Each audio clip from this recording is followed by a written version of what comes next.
Bismillahirrahmanirrahim. Assalamualaikum warahmatullahi wabarakatuh. Perkenalkan, nama saya Kesit Bayu Purnomo. Di sini saya akan mempresentasikan sedikit pengetahuan saya terkait pemikiran Ki Hajar Dewantoro tentang dasar-dasar pendidikan Indonesia.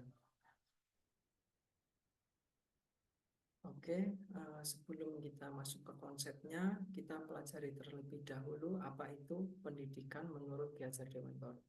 Jadi pendidikan adalah sebuah proses menuntun kekuatan kodrat anak untuk mencapai kebahagiaan dan keselamatan sebagai manusia dan anggota masyarakat.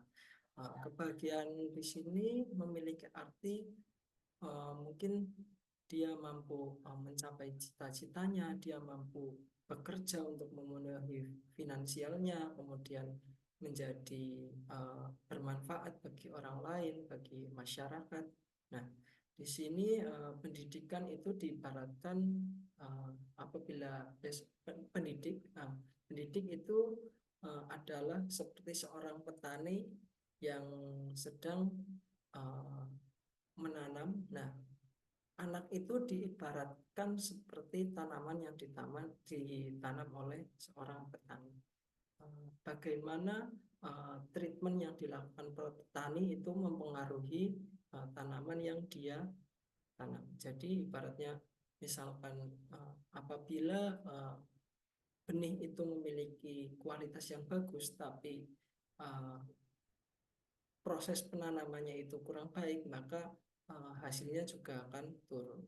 Sebaliknya, apabila meskipun benih itu memiliki kualitas yang kurang, namun apabila ditreatment dengan baik oleh petaninya, maka dia akan menghasilkan buah yang bagus. Oke, kita lanjut.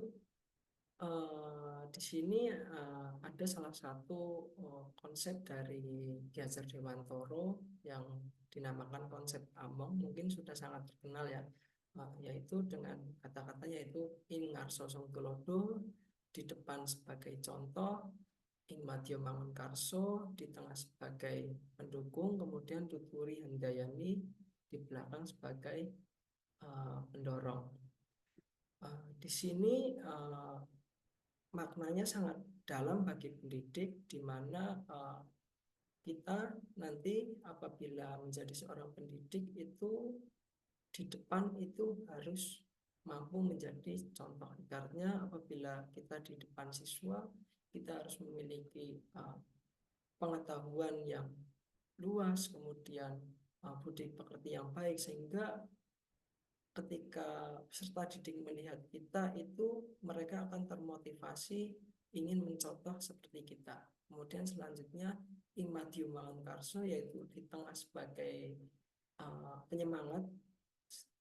Jadi ketika kita posisinya itu berada di antara pendidik, kita itu mampu untuk memberikan semangat dan motivasi kepada mereka sehingga mereka dapat meningkatkan semangatnya untuk belajar. Kemudian Tuturi Handayani yaitu di belakang sebagai pendorong, artinya kita mampu mendorong motivasi siswa. Misal ada seorang siswa yang itu memiliki motivasi yang kurang, nah di situ tugas kita untuk meningkatkan motivasinya agar dia mampu belajar dengan baik, mengembangkan kemampuannya. Selanjutnya, menurut Ki Hajar Dewantoro itu eh, dasar pendidikan berhubungan dengan kodrat alam dan kodrat zaman. Di sini saya akan jelaskan untuk kodrat alam berkaitan dengan sifat dan bentuk lingkungan di mana anak berada. Artinya kodrat alam ini adalah lingkungan dari anak itu berkembang. Misalkan langsung ke contohnya adalah uh, anak yang tumbuh dewasa di lingkungan Indonesia pasti memiliki uh, sifat yang berbeda dengan anak yang tumbuh lahir di mungkin seperti Eropa seperti itu. Kemudian untuk kodrat zaman itu berkaitan dengan isi dan irama. Di sini adalah kodrat di mana anak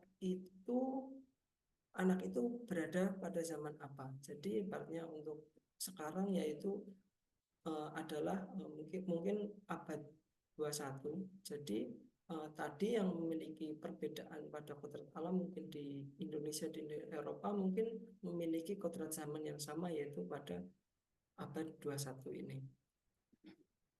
Oleh karena itu kita sebagai pendidik harus memahami hal ini agar dapat mampu menguasai dari bagaimana sih kita harus mengembangkan siswa yang kita ajar, mungkin seperti itu. Nah, selain itu di sini Ki Hajar Dewantoro juga memaparkan terkait budi pekerti. Apa sih budi pekerti? Budi pekerti ini adalah watak atau karakter perpaduan antara gerak pikiran, perasaan, dan kehendak atau kemauan sehingga menimbulkan tenaga. Sederhananya adalah budi pekerti itu diartikan sebagai perpaduan antara cipta. Jadi yang menentukan kualitas tingkat budi pekerti siswa yaitu ketika siswa mampu melakukan sebuah cipta, yaitu kemampuan kognitif, kemampuan berpikir mereka, kemampuan untuk mengetahui seluas apa pengetahuannya. Kemudian dari pengetahuan itu dia mampu memberikan sebuah rasa, apakah di situ dia melakukan hal yang benar atau tidak, sehingga dinilai dari rasa yang dia miliki, kemudian menciptakan sebuah karya. Atau dia dapat memberikan sebuah keputusan yang bijak berdasarkan dari pengetahuan dan perasaan yang dia miliki. Nah, selain itu dari Ki Hajar Dewantoro juga terdapat memaparkan sebuah asas trikon di mana ada kontinuitas, kemudian konvergensi, kemudian konsentrisitas. Ketiga poin tersebut ditekankan untuk memiliki unsur-unsur budaya yang baik dari masa lalu, sehingga konsep masa lalu ini masih ditekankan untuk dijaga. Selain itu juga konteks lokal yaitu nilai-nilai budaya dan tradisi itu harus tetap dipegang erat dalam mengembangkan pendidikan Indonesia. Nah, kembali lagi ke poin kontinuitas. Pendidikan harus berkembang dan berkelanjutan dari satu generasi ke generasi berikutnya. Nah, perkembangan ini dan harus selalu berkelanjutan dari generasi ke generasi selanjutnya dengan tetap menjaga unsur-unsur budaya yang baik dari masa lalu. Kemudian di poin konvergensi, pendidikan harus terbuka untuk pengetahuan global. Nah, di sini artinya kita tidak boleh menutup mata terhadap pengetahuan global. Kita harus tetap harus tetap berusaha untuk mengimbangi apa yang ada dari luar. Namun ketika dibawa masuk ke konsep pendidikan kita, hal tersebut harus disaring berdasarkan nilai-nilai budaya yang ada di negara kita ini. Untuk poin yang terakhir adalah poin konsentrisitas. Itu lebih ditekankan lagi terkait pembaruan pendidikan harus tetap mengakar pada nilai-nilai lokal dan tradisi yang ada di Indonesia. Mungkin cukup itu yang dapat saya sampaikan, kurang lebihnya mohon maaf. Terima kasih. Wassalamualaikum warahmatullahi wabarakatuh.